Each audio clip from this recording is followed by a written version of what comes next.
students, today we are going to start a new poem Amanda, class 10 CBSE from our book First Flight. Before starting the poem, let me tell you something about the poetess and something about the introduction of the chapter. In this poem, Robin Klein beautifully explained the conflict between the parents and the teenager. And she also highlights the point to how to bring up the growing children. The children should be given the proper space for their creativity. It is the parents' foremost duty to inculcate the moral values, the principles in their growing children, and it is parents' responsibility to make their children wise, well-reasoned and responsible citizens for the society. For this purpose, many times they have to scold their children, they have to nag them and they have to instruct them, they have to guide them. But the teenager don't want to listen, they dislike their parents' advice and suggestions. And you should not sit bending upper part of your body. Hunch here means to bend the upper part of the body. So her mother again pointing out her mistake, that you should sit straightly. Stop that slouching and sit up straight, Amanda. And her mother also pointing out that you should stop slouching. You should not be lazy. Slouching here means lazily. So you should be active. So in these lines, her mother is continuously pointing out her mistakes one by one and she dislikes. Her mother, as experienced of her mother's life, her mother wants to make her understand that you can have a back problem. Moreover, you don't look smart. In the next three lines, there is a languid emerald sea where the sole inhabitant is me, a mermaid drifting gracefully. So, when her mother scolding her continue, she is fed up of the scolding of her mother and she wants to escape the reality and go into the world of the imagination. Because she feels trapped and seeks an escape from the world of human beings. So she imagined that there is a languid. Languid here means relax. Emerald sea. Emerald sea is a green color sea. And green color is also symbol of the prosperity, peace.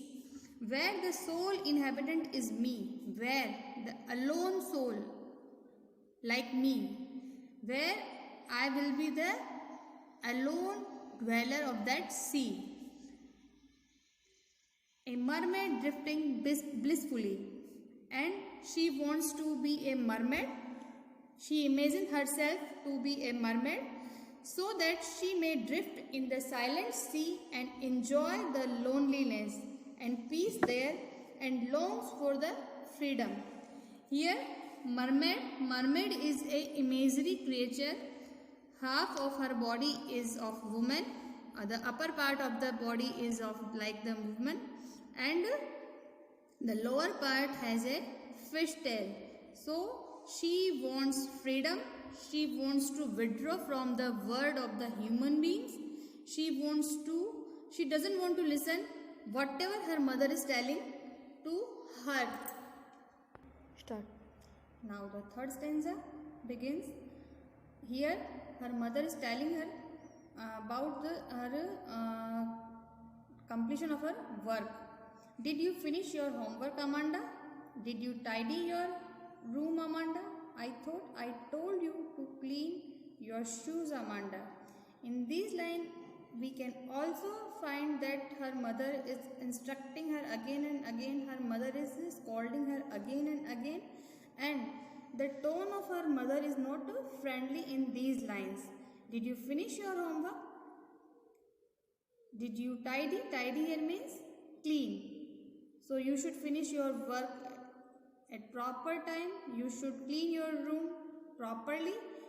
I thought I told you to clean your shoes. So she is again instructing her for cleaning her shoes. So Amanda here don't like her mother's continuously scolding her. She wants to escape. Again, she wants to escape from the world of reality and wants to go in a world of imaginations. So again, here in these lines, the reaction of the Amanda, the imagination of the Amanda. I am an orphan roaming the sea, the patterned soft dust with my hushed bare feet. The silence is golden and freedom is sweet. So here Amanda imagine that she would be a orphan. Orphan is a person who doesn't have parents, mother or father.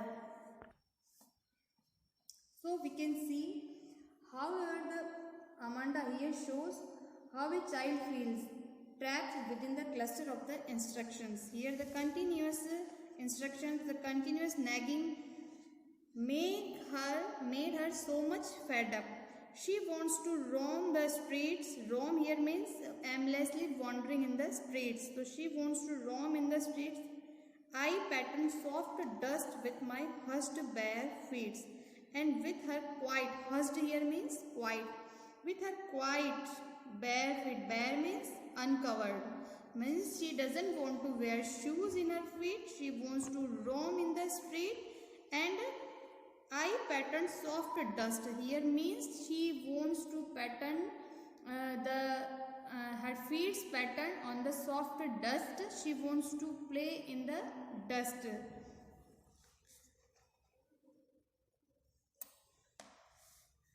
The silence is golden and the freedom is sweet.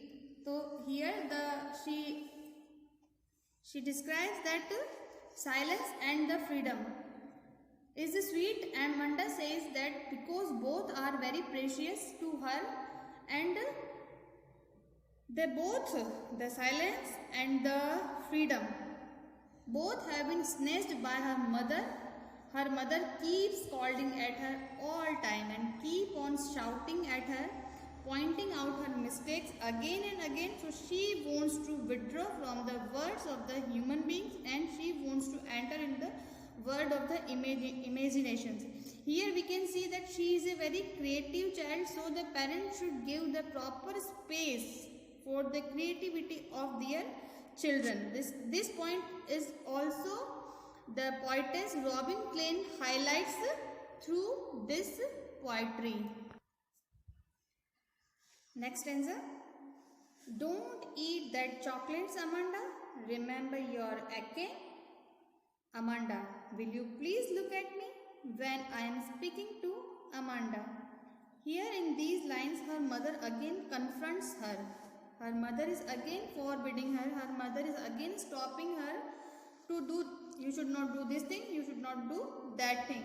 The tone of her mother is not friendly, so she gets freedom, she gets frustrated, she gets bored. Don't eat chocolates. Here her mother forbidding her to eat the chocolates because she had acne on her face already, and if she eats too much, eating chocolates might create more pimples on her face. So she will not look beautiful. So her mother makes her very much conscious about the beauty. Though she is a child of 11 or 12 years old, but her mother imposing her thoughts on that little girl. Will you please look at me when I am speaking to you, Amanda? So, because we have already known that she is getting fed up, she is getting bored with her continuous instructions, continuous pointing out mistakes. So, she is not paying attention to her mother's words. She is not paying her ears to her mother's suggestions. Next paragraph. Here she again withdraws herself from the world of reality into the world of imagination. So I am an Rapunzel. I have not a care. Life in a tower is a tranquil and a rare. I will certainly never let down my bright hair. So in these lines, she is very creative. Most of the parents cannot understand and appreciate. They don't understand and they don't appreciate their creativity of their children, which the poet seems here to be criticized. Parents should give the proper space for the creativity of their children. She wants to be Rapunzel. Rapunzel is an imaginary character. She is a fairy tale character and she wants to be Rapunzel because there is a story behind the Rapunzel. She was very beautiful and she was captivated in a long high tower. And she remains there alone, locked doors. So I have not a care. So here in these lines she also wants to be, she desires to be Rapunzel. Rapunzel is in quiet room and remains forever there. Because she wants freedom. Why she wants to be Rapunzel? Because she wants freedom from all human beings, from everyone's shouting, and she imagines herself locked in a tower which has no door. There she feels better and does not want any surrounding by the human. Tranquil here means alone and lonely. I will certainly never let down my hair, bright hair. So here she says that when Rapunzel was in a high tower, she was captured there by witches, and when she lay down her hair, she had a very long golden hair, and when she lay down her hair from the tower, the witches climbed up. So she said, if I would be captured such a type of tower like the Rapunzel, I will never let down my hair. Now the last stanza of the poem. Stop sulking at once, Amanda. You are always so moody, Amanda. Anyone would think that I nagged at you, Amanda. Here in these lines, the poetess seems to criticize the parents that children should be given a proper space for their imagination and also for their creativity. We should not impose. We here means the parents should not impose their desire on them each and every time. She is very small girl and she is unable to understand the norms of the society. Most of the parents don't understand the nature of their children and keep on commanding them and want them to adopt the norms of the society, but she is too small. She is of the 10 or 11 or maybe 12-year-old child. So her mother, she is unable to understand the means of her mother's forbidding eating chocolates and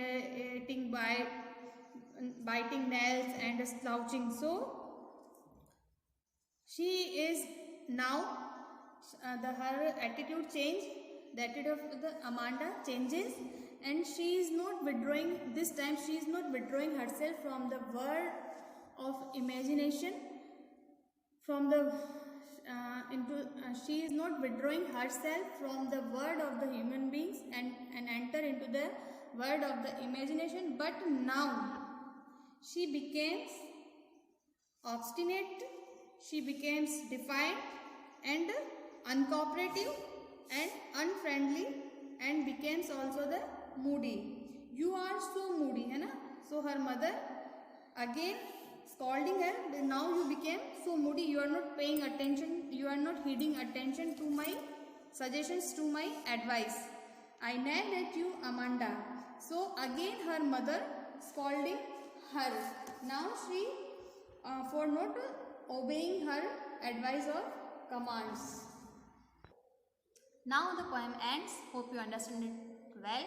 I tried to make this video in a very simple and understanding language. If you still find any difficulty, you can ask me. Till then, bye-bye.